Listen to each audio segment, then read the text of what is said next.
two more stars we have Eloise Fares and William Hugo Bliss. All of the names?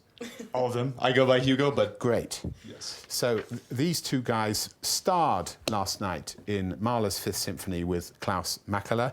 They are members of the Verbier Festival Orchestra. Have you been here before, or it's your first year? This is my second year. Your second year. And this is my third year, actually. Your third year. So we'll talk about Mahler 5 in a second, because we did just talk about it with Ricard. Why did you come back?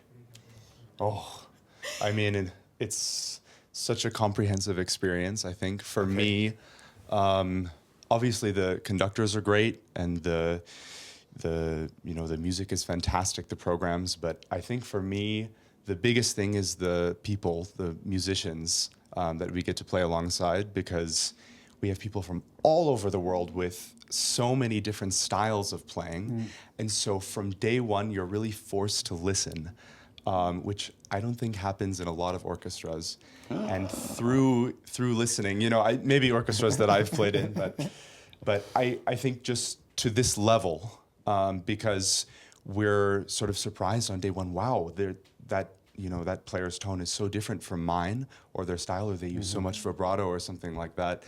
And to find a blend over the first couple of weeks is such a fantastic thing.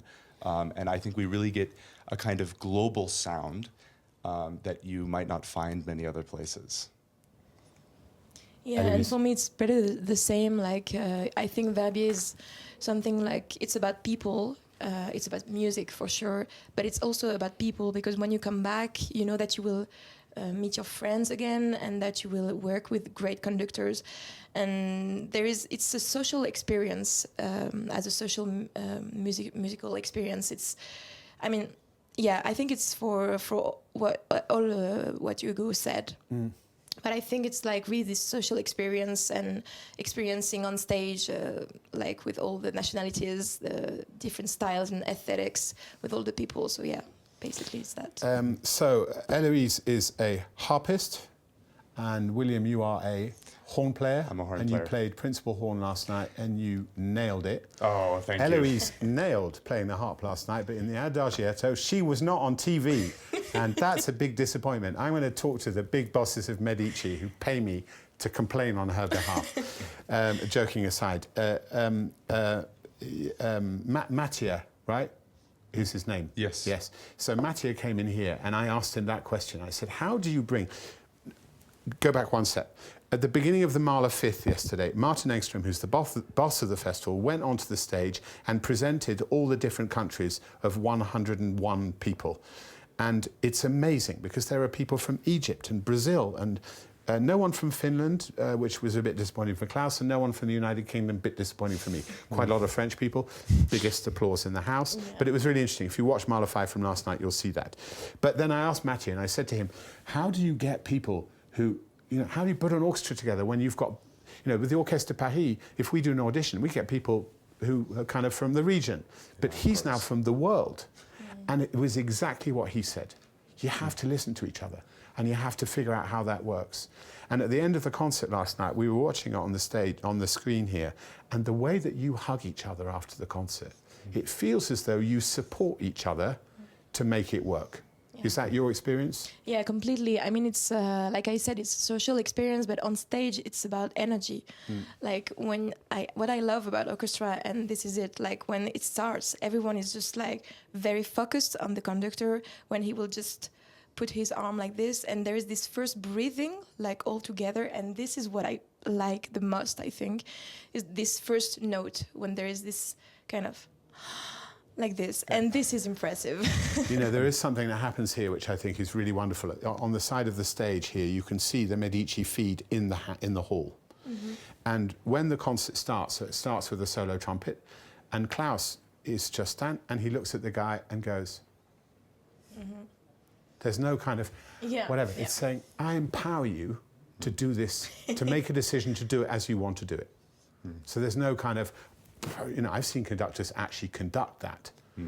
And the intensity of that was remarkable last night.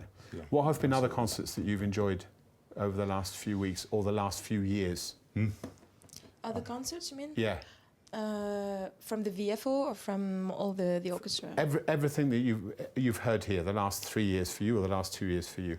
Yeah, I think basically it's the chamber orchestra where I listen to them like many times, and the level and the way that they make it together, and the way that, because they know each other for many years and they work together, and I don't know, there is this special thing between them. It's just incredible, the way that they make music and the way that they just answer to each other. There's this kind of interaction between the musicians, and this is what we want to reach with the big orchestra. But I think it's basically But I think that we got that last night. I know that I think I maybe said it with the others. It felt like chamber music last night. Yeah, completely. And there were moments when it was clear that Klaus was encouraging people to actually connect themselves because he couldn't do everything himself. And it really felt like that. Not all of it, but of course that feeling of chamber music, that feeling of listening, what you talked about, is ultimate. Yeah, absolutely. And you, a great experience that you've had here playing or listening or... I mean, certainly Mahler 5 was a big point for me, but last year was my first year and they assigned me principal horn on Wozzeck, which was a big surprise for me. Yeah. I thought I'm just in my first year. Let's really punish him. yeah, exactly. The American, welcome to Switzerland. He'll never get it. yeah. But it was such a huge project for me and for everyone, and we did it with Lahav Shani. Yeah. And maybe I could add, they had like 3 days of rehearsal for that piece, and it's a monster. Yeah, exactly. And And they changed the Wozzeck. Yeah, exactly. And there was we a had mise en last minute. scène. Yeah. And the piece ain't so happy. Yeah, the piece is so difficult, but I think that was a great introduction for me into this sort of listening environment that I'm talking about, because no one had played something like this before in the orchestra when we came in. Like this. Yeah, exactly. And I think, I was talking to some of my teachers at the conservatory about it. Have you played it before? And very few of them had played it in their whole careers. So it was such a daunting thing at first, but really looking back on it now, such an incredible opportunity and reference point that can make other concerts seem maybe easier or That's the Everest, isn't it? Yeah, it's the Everest, exactly. I would agree with that. And, Lahav had never done the piece before. He hasn't done it since. He's dreaming to do it again because it's such an achievement. Remarkable piece of music. And it's amazing to play it and then walk out and see the mountains as well. It was such a meaningful experience to do that. It's not a happy night out. Listen, when we talk about social, how much drinking has there been? We can be honest. I mean, maybe a fair amount. Are your parents watching? Of course they are. Actually, I'm not being silly.